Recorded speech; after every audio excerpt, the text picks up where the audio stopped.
Smart Trends, c'est l'émission des mutations et des tendances 2 fois par mois. On s'installe au cœur des événements qui font bouger la France et ses filières. Salon de l'agriculture, Vivatech, Mondial de l'auto, Fashion Week. Et aujourd'hui, dans la dernière ligne droite des élections municipales, on donne la parole aux entrepreneurs. Qu'attendent-ils des futurs élus? Réponse dans Smart Trends. Smart Trends, c'est l'émission, le rendez-vous des mutations et des tendances, vous le savez, et on a choisi dans la dernière ligne droite de ces élections municipales de donner la parole aux entrepreneurs. Qu'attendent-ils de leur futur maire? J'accueille Philippe Coy, bonjour. Bonjour. Bienvenue, vous êtes le porte-parole de la CPME, la Confédération des petites et moyennes entreprises. Olivier Saleron, bonjour. Bonjour. Et bienvenue, le président de la Fédération française du bâtiment, et Gaël Keinec, bonjour et bienvenue. Vous êtes le directeur général de Movinon. Peut-être une question assez générale pour commencer, Philippe Coy.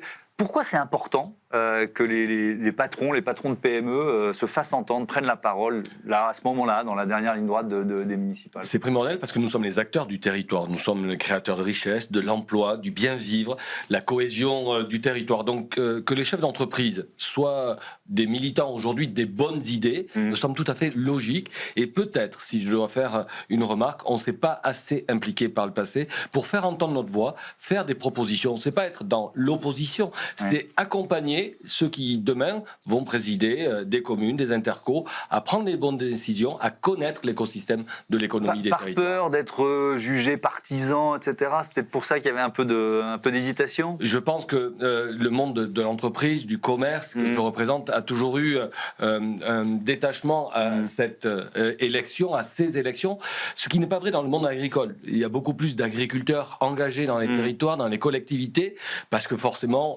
il y a peut-être moins de parti pris. Quand vous êtes commerçant, c'est toujours délicat de s'afficher, de prendre position, d'expliquer notre vision. Donc ça manque peut-être un peu d'engagement chez les patrons aujourd'hui de nos entreprises, dans nos commerces, pour faire porter cette voix. Et puis on a peut-être aussi le sentiment, il se trouve que je prends aussi une émission sur la chaîne parlementaire Public Sénat, qu'on ne parle pas beaucoup des chefs d'entreprise dans une campagne électorale en général et peut-être encore plus lors des municipales. Est-ce que c'est aussi votre sentiment ou pas d'ailleurs? Oui, c'est mon sentiment. Alors c'est vrai qu'il y a beaucoup de chefs d'entreprise et peut-être de petites structures dans les villages plutôt ruraux.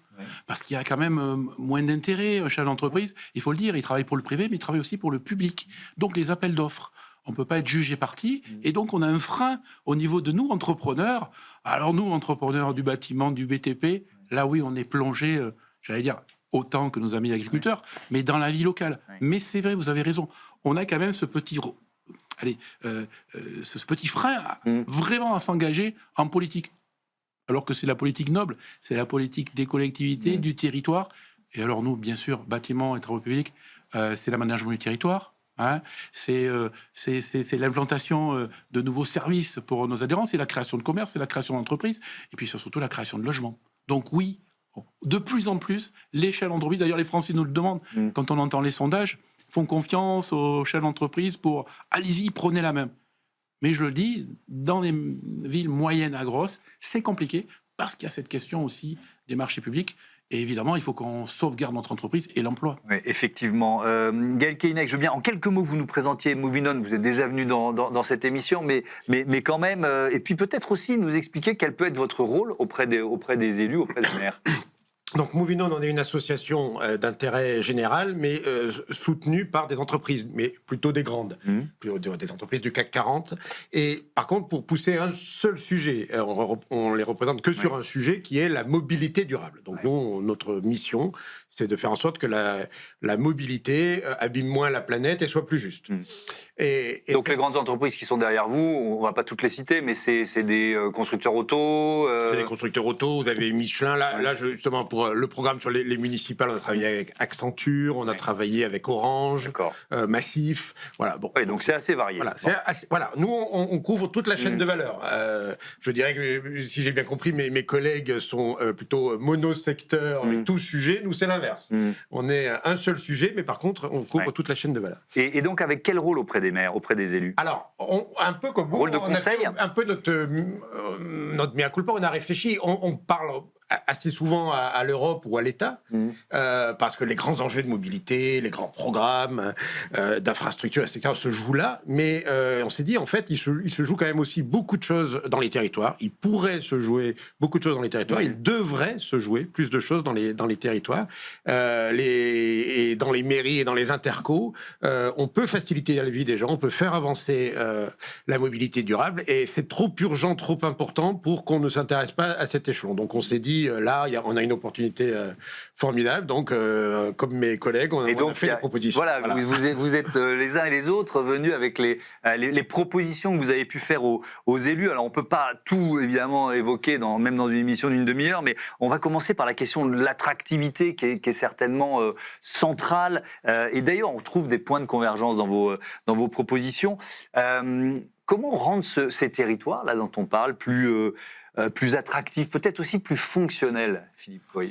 Alors, comment les rendre plus attractifs avec l'offre? Mais l'offre, elle est plurielle. Avec la Fédération du bâtiment, je crois qu'il y a une vraie complémentarité parce que avoir un commerce, c'est aussi avoir un habitat de qualité. Et je crois que la place que l'on prend aujourd'hui dans ce débat de l'organisation du territoire, des élections municipales, est très important pour accompagner, je dirais, l'ensemble des sujets. Pas que parler du commerce ou du pied d'immeuble, c'est quelle est la qualité de l'habitat dans ma ville, quelle est l'offre des infrastructures routières, parce que la crise que nous traversons, qui est quand même présente, durable et qui pèse sur chacun d'entre nous, doit trouver une solution par la concertation.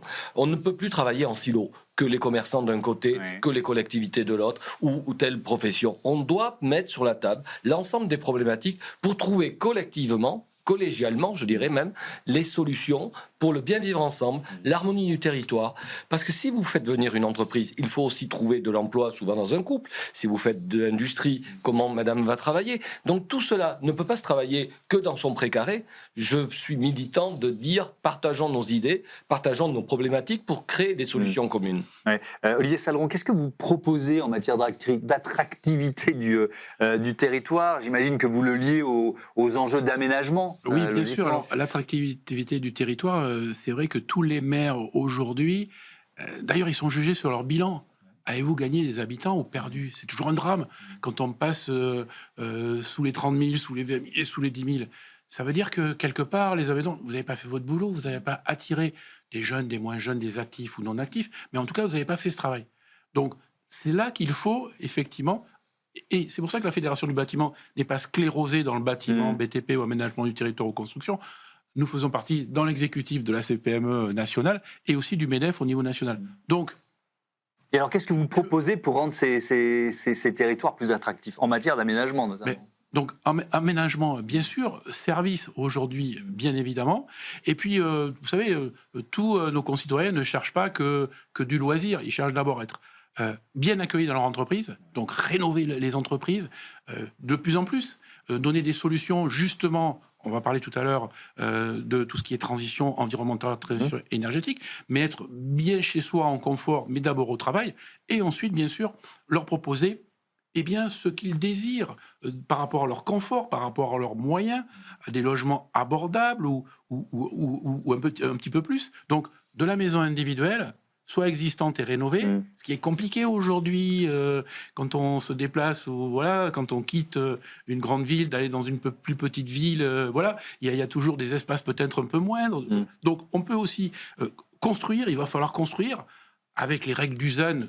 Alors on y reviendra au zéro artificialisation nette, c'est quand même une vraie question. Mais tout ça, c'est ça. On ne peut pas parler d'attractivité sans dire les Français, on est dans un pays libre, on le voit aujourd'hui et tant mieux, ils veulent vivre aujourd'hui à 84% être propriétaires dans une maison individuelle avec un petit bout de terrasse, un petit bout de jardin s'ils peuvent, mais en tout cas voilà leur désir. Alors la maison individuelle, le collectif aussi, ça peut être très bien aménagé, un très beau collectif. Donc c'est ça, c'est le confort d'abord de la famille, du travail, ce qui veut dire forcément une construction neuve ou une rénovation d'ampleur énergétique aujourd'hui.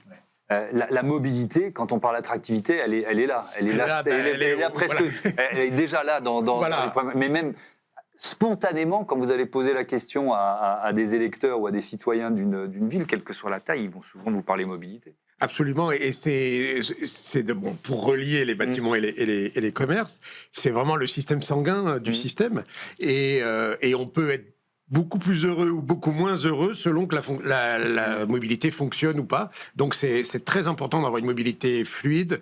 Nous, on œuvre aussi pour qu'elle soit durable, qu'elle abîme moins la planète aussi. Et ça, les gens, ils sont très attachés. On a toutes nos propositions, on les a testées avec l'Institut Kantar et c'est un vrai plébiscite. Les gens ont envie de mobilité durable. Mais alors, je vais me mettre dans la peau de quelqu'un qui habite un village et qui tous les jours prend sa voiture pour aller travailler dans la plus grande ville qui est à 25 minutes de voiture.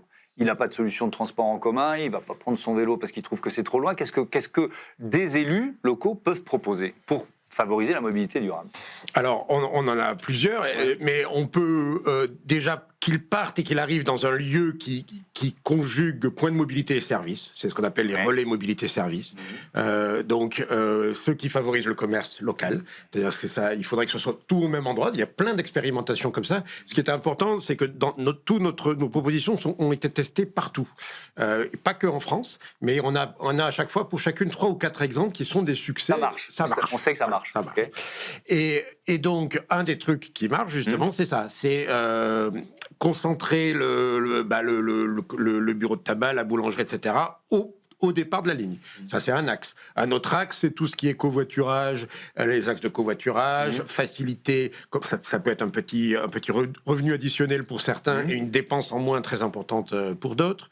Après, il y a aussi vous avez pris l'exemple du rural, mais il y a aussi l'exemple du périurbain, qui est souvent un peu perdu entre deux politiques, en fait, qui est un peu ni l'un ni l'autre. Et là, typiquement, il y a des idées de navettes point à point qui sont très, très importantes. Vous pouvez faire gagner 1 heure par jour aux gens en amenant, par exemple, une navette qui va de la gare au lotissement. Et sans s'arrêter 15 fois, ce qui est à notre service, ça c'est le bus.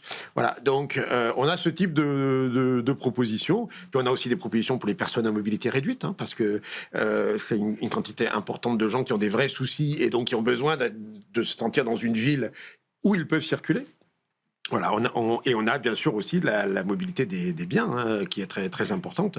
Alors, voilà. Quand on parle de mobilité durable, c'est une façon d'introduire la thématique plus générale de la transition environnementale, de la transition énergétique. Philippe Coy, là aussi, il y a des propositions de la CPME pour... inciter les maires à intégrer ces enjeux dans leur axe. C'est une évidence. Aujourd'hui, on ne peut pas faire l'économie. Ça serait d'ailleurs une grosse erreur de prendre à corps le sujet de l'environnement et de la transition qui s'impose à nous. D'ailleurs, la CPME s'est engagée dans ce dialogue de proximité, en étant présente pour la première fois de l'histoire au Salon des maires, pour avoir cette proximité avec les acteurs des territoires, aujourd'hui à l'aune du premier tour des élections municipales, pour accompagner aussi ce que les commerçants ont besoin, parce qu'on parle de transition, mais derrière, il y a des coûts. Et forcément, nos entreprises aujourd'hui sont sur des marges contraintes, des marchés compliqués, et donc il ne faut pas opposer cette évolution, cette nécessité de prise en considération des évolutions sociétales et environnementales au regard de l'économie de nos entreprises. Donc, c'est tous ces paramètres que nous devons accompagner, ce que fait la CPME dans ses différentes missions et avec ses fédérations adhérentes, parce que si on opposait la transition écologique à la raison économique, ça serait un échec. Et là aussi, c'est plutôt une discussion, une concertation, ce qui est faisable avec les fournisseurs. Mais il y a la question, pardon de vous interrompre, mais il y a la question de la place de la voiture dans les centres-villes. Est-ce que oui ou non, quand on réduit la place de la voiture, on nuit au commerce? J'entends tous les sons de cloche. Vous posez une bonne question dans laquelle la réponse est très complexe. Très complexe. Le oui ou non. Oui, on peut vivre un centre-ville apaisé sans automobile, mais à la seule et unique condition de l'accompagner, ce centre-ville. Déjà, ce que nous préconisons à la CPME, c'est un dialogue avec les élus. Parce que quand vous envisagez une piétonisation, une végétalisation de votre centre-ville, il faut le faire en concertation, parce que des commerçants ont besoin des camions de livraison. Vous avez quand même besoin de familles qui arrivent avec des enfants. Donc tout cela se fait dans une concertation. Et c'est là où, souvent, vous opposez les commerçants avec le stationnement. C'est un débat omniprésent dans les municipales. Ouais. On a fermé le stationnement, on ne peut plus venir commercer chez moi. Non, d'abord, il faut penser un centre-ville comme une galerie marchande à ciel ouvert. Et en fonction de cela, il donnait des aménagements. Il donnait aussi en amont, parce que ce sont des travaux longs, une concertation. Je comprends mes collègues qui sont en difficulté parce qu'ils découvrent que la rue va être barrée et que les places de stationnement sont supprimées au bénéfice de parking relais. C'est très intelligent, mais il faut le faire dans l'aménagement et dans la concertation. Alors, je vous pose à peu près la même question, mais en rebondissant sur ce ZAN, là, ce zéro artificialisation nette, qui fonctionne peut-être un peu comme un épouvantail pour certains élus. À tort ou à raison, je ne vais pas prendre parti ici, mais est-ce qu'on peut concilier cet objectif, zéro artificialisation nette 2050, avec l'attractivité dont on parlait tout à l'heure, la croissance économique des villes? Alors en fait, ça a été débattu, mais pas vraiment dans l'opinion. Et puis on s'est très vite aperçu que le zéro artificialisation nette, finalement, c'était très bien pour la planète, et tant mieux, et qu'il y avait beaucoup de friches disponibles aujourd'hui, c'est-à-dire des zones déjà imperméabilisées. Ouais. Et là-dessus, on peut faire beaucoup de choses. Alors évidemment, malheureusement, il y en a beaucoup qui sont déjà pollués, et donc ça coûte beaucoup plus cher. Mais quand même, soyons intelligents. Et nous, ce qu'on dit dans le bâtiment, on n'est pas des bétonneurs compulsifs ou des grignoteurs de terres agricoles, surtout pas. D'abord, occupons-nous des friches. Mais il y a quand même une réalité aujourd'hui, c'est réindustrialiser la France ou développer des services, les commerces et tout, les commerces spécialisés aujourd'hui qui changent, le monde change tellement vite aujourd'hui, on le voit aujourd'hui, eh bien, on doit faire du cas par cas, et c'est ce que l'on voit aujourd'hui. On avait dit le ZAN, bon, allez, 1 hectare par chaque, par chaque commune, et donc on va construire la moitié de ce qu'on a construit jusqu'à les 10 dernières années, mais ça ne marche pas partout.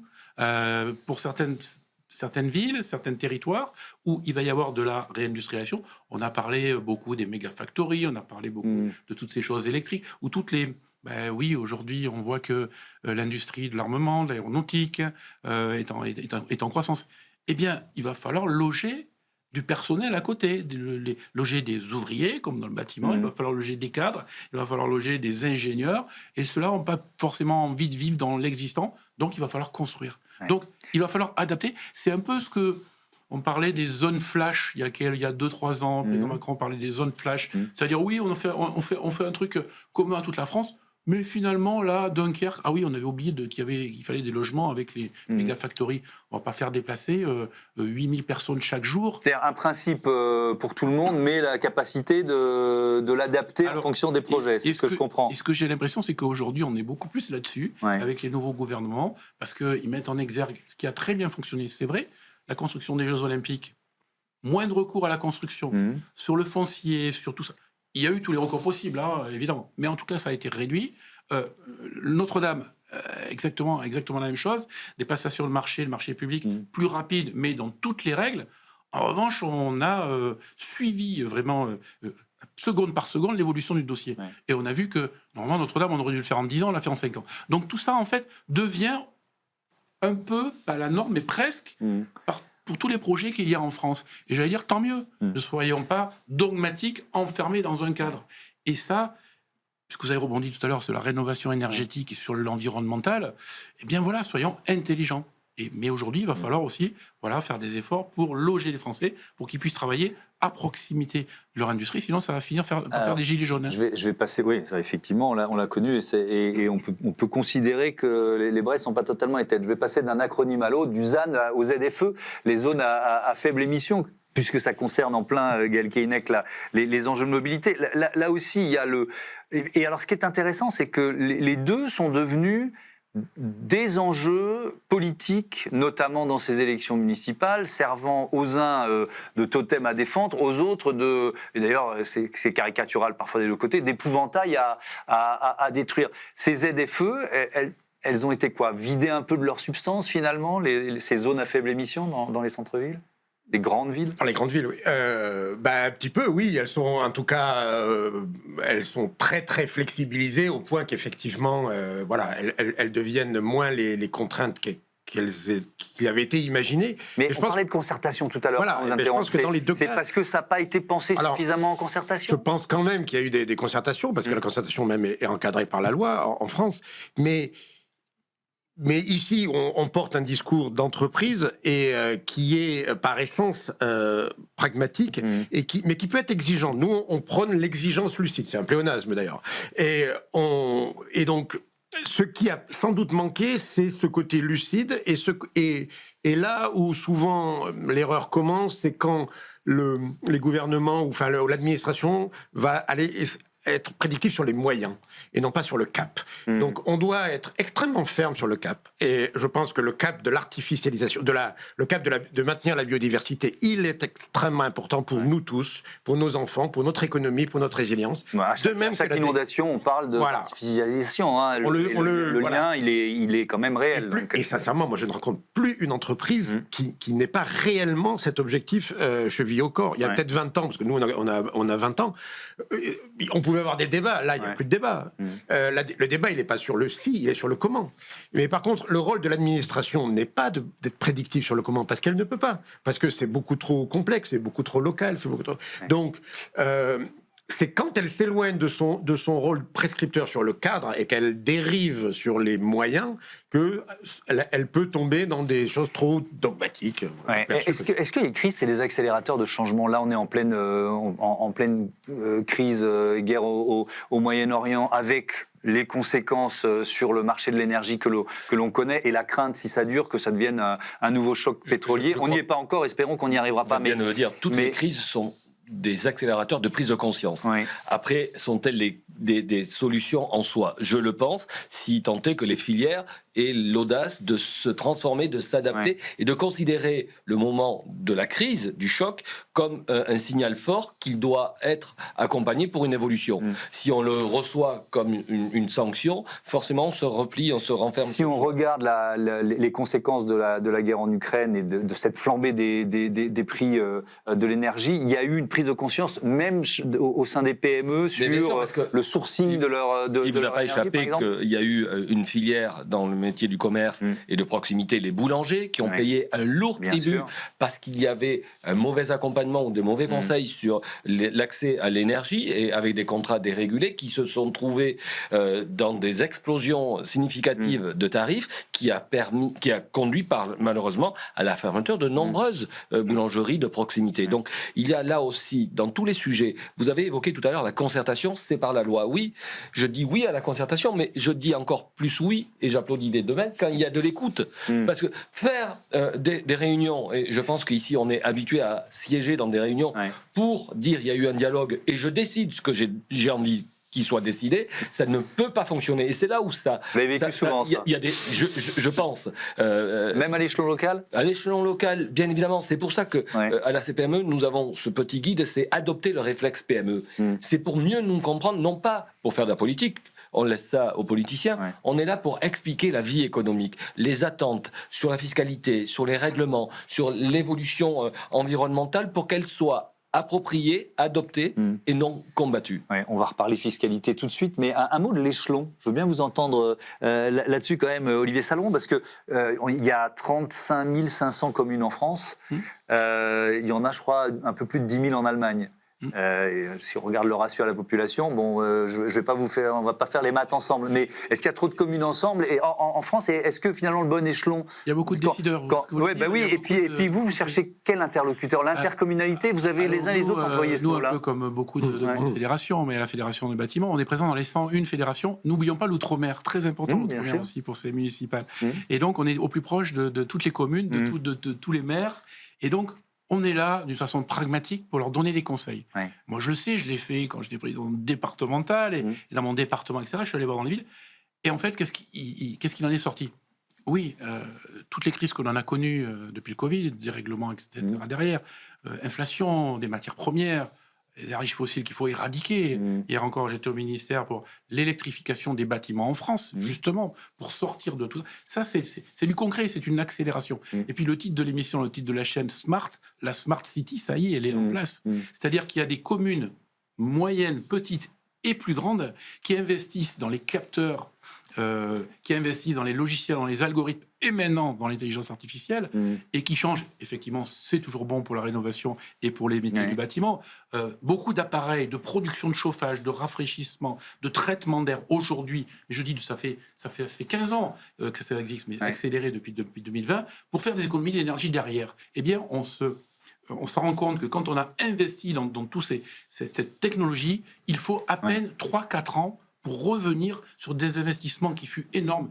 Mais aujourd'hui en France, c'est ça, les bâtiments publics, les bâtiments communs, et même souvent à la maison, eh bien, il n'y a pas de régulation, il n'y a pas de thermostat d'ambiance. Mais alors, je repose ma question, parce que vous n'y avez pas tout à fait répondu, c'était l'échelon de l'intercommunalité qui m'intéresse, parce que ça coûte souvent pas mal d'argent, les investissements dont vous nous parlez. Et quand on est maire d'une petite commune, et c'est l'immense majorité en France, de moins de 1000 habitants, on n'a pas les moyens de travailler à la rénovation énergétique des quelques bâtiments publics. Donc, est-ce que c'est un bon interlocuteur pour vous, l'intercommunalité? Oui, c'est un bon interlocuteur, mais enfin, c'est vrai qu'il faut attendre tous les 4-5 ans, où il y a des compétences qui sont redistribuées à la région, au département. Dans ce département, il peut y avoir une métropole, mais il y a aussi une agglomération, et puis une commune.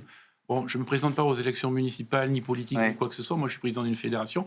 Mais c'est vrai que quelquefois, il faut être assez pertinent, il faut être clairvoyant pour savoir qui va décider. Pour trouver le bon échelon administratif. Et à la fédération, on est obligé, d'ailleurs, et à chaque fois qu'il y a des élections différentes, de refaire des propositions. Là, on en a fait 30. Le titre de nos propositions, il est clair et net et il est brut. C'est maire sans grue, maire battue. Vous voyez, ça change un petit peu de ce qui s'est passé il y a quelques années. Où on disait que les constructeurs, les maires constructeurs allaient être battus. Mais là, c'est la vérité. S'il n'y a pas de maire, s'il n'y a pas de grue, effectivement, les habitants ils jugent le dynamisme aujourd'hui avec tout ce qui se passe. Allez, un dernier mot, Philippe Coy, autour de la fiscalité. Qu'est-ce que vous proposez en la matière? Qu'est-ce que vous attendez là des futurs élus en matière de fiscalité? Il faut faire attention. Les communes fonctionnent avec la DGF, la dotation globale de fonctionnement, qui est grignotée année après année. Les budgets sont contraints. Une mairie doit fonctionner avec un budget à l'équilibre, ce qui n'est pas le cas malheureusement de l'État. Je le dis, j'ai été élu local et donc il y a aujourd'hui, devant un tarissement de la source nationale, une volonté parfois de fiscaliser, d'augmenter localement. Là aussi, c'est souvent la parole de l'État qui est bonne. Moi, j'enlève des taxes et forcément, vos collectivités, elles ont des coûts de fonctionnement. Elles ne peuvent pas se priver de la ressource. Donc, qu'est-ce qu'elles font? Elles augmentent les droits de terrasse, les droits d'exploitation de l'espace public, la fiscalité locale. Donc, là aussi, il faut avoir cette prudence d'avoir une fiscalité équilibrée, progressiste, discutée. Parce que, bien évidemment, quand un élu rajoute quelques pourcentages en bas d'une ligne d'imposition, ça fait des sommes qu'on ne peut pas de suite répercuter dans l'exploitation de nos commerces ou de nos entreprises. Donc c'est pour ça que je dis cette concertation, elle est cruciale sur l'énergie, la fiscalité, l'harmonie du bien vivre ensemble dans une ville. Parce qu'un maire est jugé sur les grues, très certainement, mais sur la qualité aussi et l'ambiance qu'un centre-ville, un centre-bourg a. Gaël Keinec, ces innovations, est-ce qu'elles coûtent forcément beaucoup d'argent dans les bonnes idées que vous proposez? Alors nous, justement, on s'est employé à se restreindre à des idées qui ne coûtent pas trop d'argent, parce que de toute façon, c'est pas une commune ou même une interco qui va faire une autoroute et tout. On n'est pas sur ce type de sujet. Ce type de sujet, on en discute ailleurs. Donc, elles sont toutes, sincèrement, à la portée d'un budget communal ou intercommunal pour les villages auxquels vous parlez. C'est beaucoup plus de l'optimisation. C'est le boulot des maires d'optimiser l'existant. Ils héritent d'un existant et donc elles sont finançables. Et je pense que ce qui nous réunit tous les trois, c'est qu'on essaie de les aider, parce qu'on est très conscient que c'est pas un job facile. On est bien d'accord. Merci beaucoup. Merci à tous d'avoir participé à ce débat. Donc évidemment, vos propositions, elles sont à retrouver sur les sites de la CPME, de la Fédération Française du Bâtiment ou sur Moving On. Merci encore. À très bientôt sur notre antenne, sur Be Smart for Change. Je vous dis d'aller voter, ce 15 et 22 mars. C'est toujours important. Comme ça, vous pourrez vous plaindre après. Allez, à bientôt pour un nouveau Smart Trends.